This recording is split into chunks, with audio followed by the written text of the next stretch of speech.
Hi everyone, this is Cassie. I hope you've had a good week. So today we're going to finish up Junie B. Jones and the Stupid Smelly Bus. So let's get started. Chapter 6, A Good Hider. When you're the very last one in line, nobody watches you. That's how come nobody saw me when I ducked behind the teacher's desk and hid. I'm a good hider.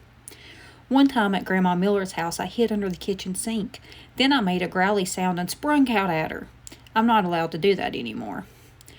Anyway, I stayed scrunched behind the teacher's desk for a while, and then I saw a better place to hide. It was the big supply closet in the back of the room.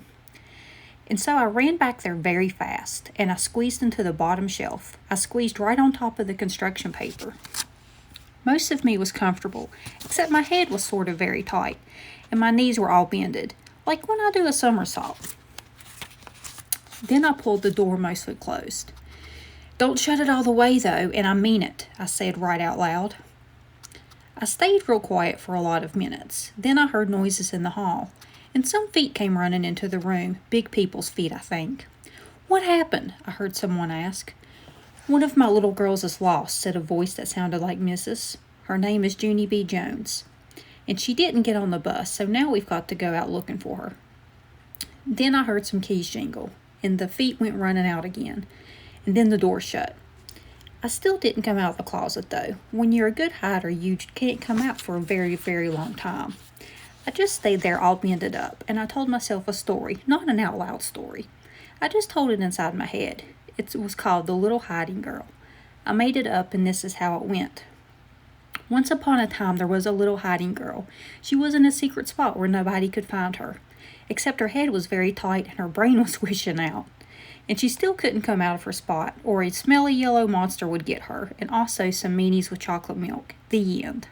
After that, I rested my eyes. Resting your eyes is what my grandpa does when he watches TV after dinner. Then he snores, and Grandma Miller says, "Go to bed, Frank." It's not the same thing as a nap, though, because naps are for babies, that's why. And anyway, I didn't snore. I just did a little drool. Then finally, when my eyes were done resting, they woke up. And so I came out of the closet and ran right to the window. And guess what? There weren't any cars in the parking lot and no stupid smelly bus either. "Whew, that's a relief," I said. A relief is when your stomach doesn't feel squeezy anymore. After that, I went back to the closet. Because while I was hiding, I sniffed the smell of clay, that's why. And clay is my favorite thing in the whole world. "Hey, I see it up there," I said. The clay was on the middle shelf. I stood on a chair to get it. It was blue and stiff, and so I had to roll it on the floor to make it soft and warm. Then I rolled it into a blue-orange. It was very beautiful, except it had some dirt and hair on it. After I was done, I went to the front of the room and sat down in my teacher's big chair. I like teacher's desk very much. The drawers are so big I could fit in one, I think. I opened up the top one. There were happy face stickers, rubber bands, and also gold stars, which I love a lot. I stuck one on my forehead. Then I found paper clips, a red marking pen, and new pencils with no points, and scissors and travel tissues, and guess what else? "Chalk," I said. "Brand new chalk. That's not even out of its little box yet." Then I stood up on my teacher's chair and clapped my hands together very loud. "I want everyone to find a chair and sit down. Today we are going to learn some alphabet and some reading.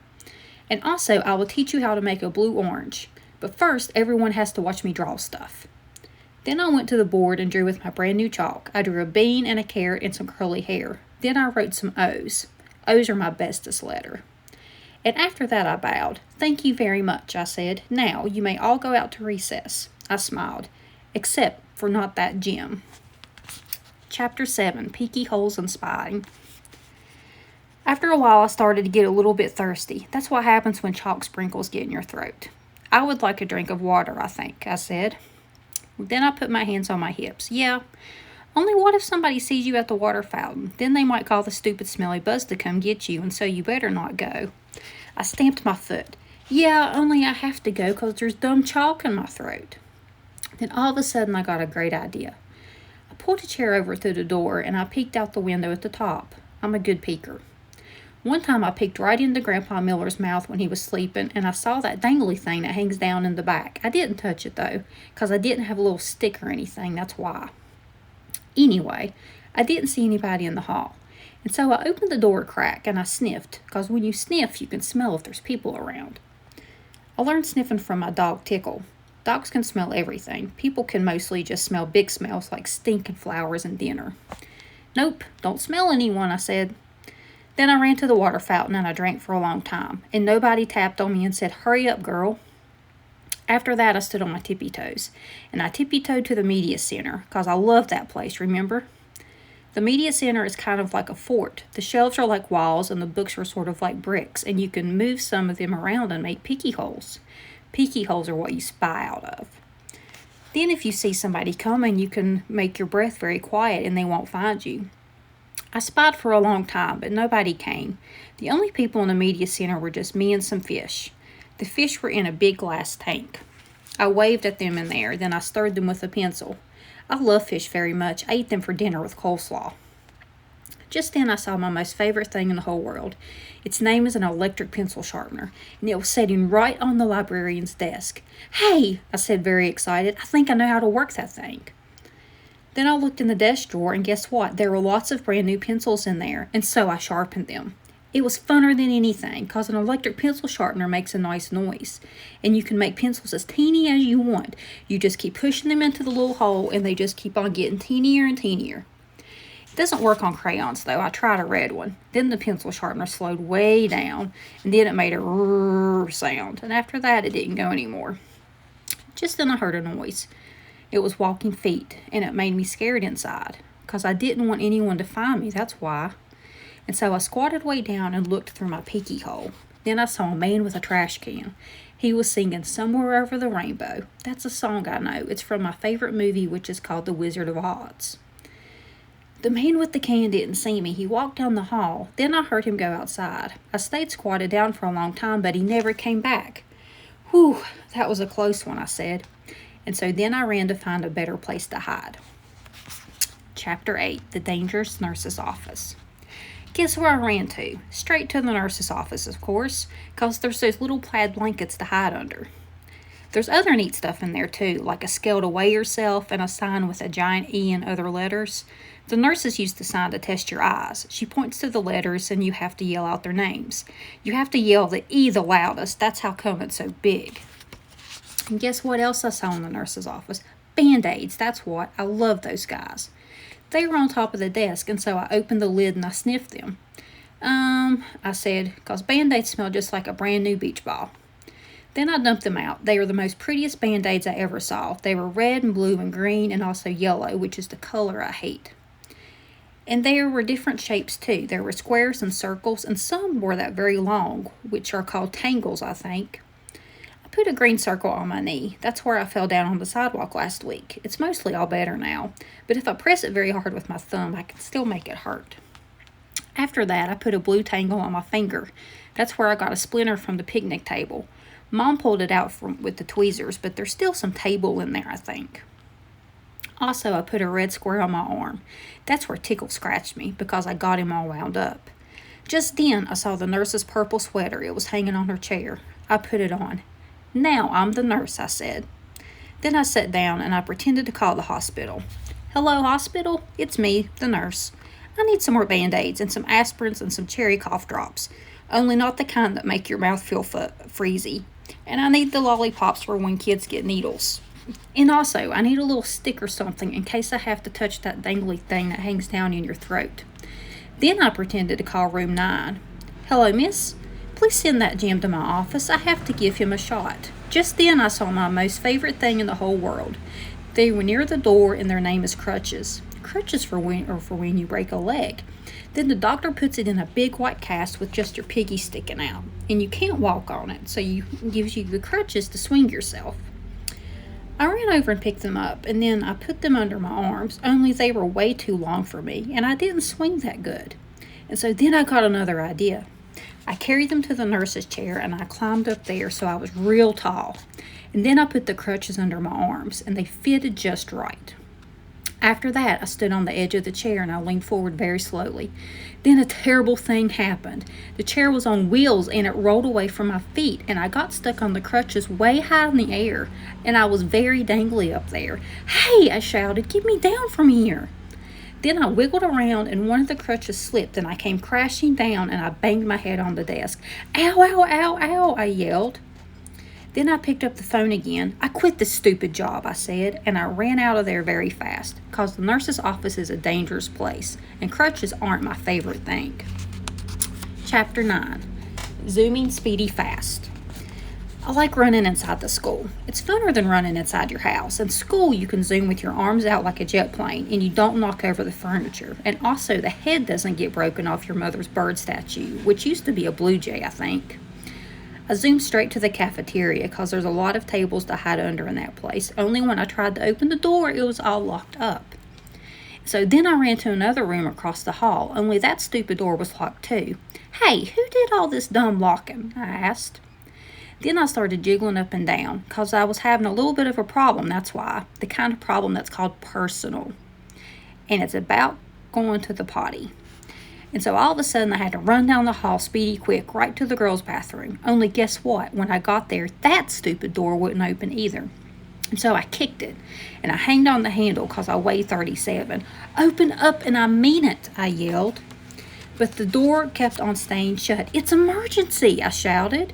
And then all of a sudden I remembered about that boy I can beat up, because he had emergency too, and he got to go into the boys' bathroom. And so I zoomed across the hall, and I pulled on the boys' bathroom door, but that dumb thing was locked too. Stupid, stupid doors, I hollered. After that, I started to jiggle up and down very fast. Oh no, now I'm going to have an accident on my skirt that looks like velvet. Only just then I remembered something else about emergencies, because Mother told me what to do if I ever needed help, and its name is called 911. And so then I ran back to the dangerous nurse's office, because that's where the phone was, of course, and then I picked it up and I pushed the 9 and the 1 and another 1.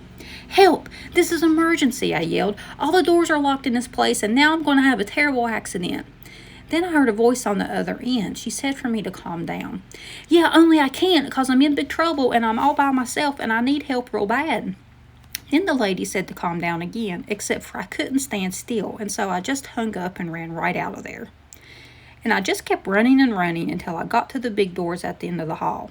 And then I runned right outside, because maybe there might be a little toilet out there or something. Except I didn't see one. All I could hear was sirens, loud sirens all over the place, and they kept on getting closer and closer. And then a big green fire truck came zooming around the corner, and a white police car and a fast red ambulance, and guess what else? They turned right into the school parking lot. And so I stopped jiggling for a second, and I sniffed the air, only I couldn't smell smoke. Then I heard a grouchy voice. Hey, hold it, Missy, it yelled. And then I got very scared inside, 'cause Missy's my name when I'm in trouble. I turned around. It was the man with the can, and he was running at me. Hold it right there, he hollered again, and then I started to cry. Yeah, only that's the trouble. I can't hold it, I said. I already holded it all I can, and now I'm having an emergency, and all the bathrooms are locked, and now I'm going to have an accident very quick. And then the man with the can didn't look so grouchy anymore. Why didn't you say so, he said. Then he pulled a big bunch of keys out of his pocket, and he grabbed my hand, and then him and me zoomed back into the school, speedy fast. Chapter 10, Me and That Grace. The man with the can unlocked the girls' bathroom for me, and I ran right in there, and guess what? I made it. That's what. I didn't have an accident on my skirt that looks like velvet. Whew, that was a close one, I said. And then I washed my hands at the sink, and I looked in the mirror, and the gold star was still on my forehead. It looked very beautiful up there. After that, I went into the hall, and the man with the can bended down to me. Everything okay? He said. And so I nodded my head. I holded it, I said, very happy. Then all of a sudden, there were lots of people running at us. There were firemen and policemen, and there was a tall lady rolling a bed on wheels. Hey, I said to the man with the can, what happened? Did somebody get run over in here or something? Then I saw Miss and Principal and Mother. They were running at us too, and then Mother bended down and hugged me very tight. After that, everyone started talking at once, and nobody was using their quiet voices, and nobody was smiling either. Principal started asking me a jillion questions. Mostly they were questions about hiding in the supply closet. I'm a good hider, I told him. Principal acted a little bit grumpy. He said I wasn't allowed to do that anymore. When you go to school, you have to follow the rules, he said. What would happen if every boy and girl hid in the supply closet after school? It would be very smushy in there, I said. Then he made his eyes frowny. But we wouldn't know where anyone was, would we? He said. Yes, I said, we would all be in the supply closet. Then Principal looked up at the ceiling, and I looked up too, but I didn't see anything. After that, Mother looked at my Band-Aids. "Did you hurt yourself?" she asked. And so I told her all about the dangerous nurse's office, and then I showed her the nurse's purple sweater, and she made me give it back. After that, everybody started leaving. The firemen, the policemen, and also the tall lady with the bed. Then finally my mother got to take me home, and guess what? I didn't have to ride on the stupid smelly bus. Except the car wasn't that fun because Mother was grouchy at me. "I'm sorry the bus wasn't fun for you, Junie B," she said, "but what you did was very, very wrong. Didn't you see all the commotion you caused? You had a lot of people very scared." "Yes, but I didn't want chocolate milk poured on my head," I explained to her. "That's not going to happen," growled Mother, "and you can't just suddenly decide for yourself not to ride the bus. Hundreds of kids ride the bus every day, and if they can do it, you can do it too." Then my eyes got wet again. "Yeah, but there's meanies on that thing," I said all sniffly. Then Mother stopped being so growly. "What if you had a friend to ride with?" she said. "Your teacher told me there's a girl in your class who will be riding the bus for the first time tomorrow. Maybe you could sit together. Would you like that?" I made my shoulders go up and down. "Her name is Grace," said Mother. "Grace," I said. "Hey, I know that Grace. I learned her today." And so when we got home, Mother called Grace's mother, and they talked, and then me and that Grace girl talked too. I said hi, and she said hi, and she said she would sit with me tomorrow. And so tomorrow, I get to take my little red purse on the bus, and I get to put it on the seat next to me so nobody will sit there. Nobody except for that Grace, of course. And then she and me might get to be buddies, and we can hold hands just like me and Lucille. And we'll like that, I think. And guess what else? Tomorrow, I think I might like yellow a little bit too. So that is all of Junie B. Jones and the Stupid Smelly Bus. I hope everyone has had a fantastic week, and be sure and join me next week for a new story. And remember, be kind. Bye.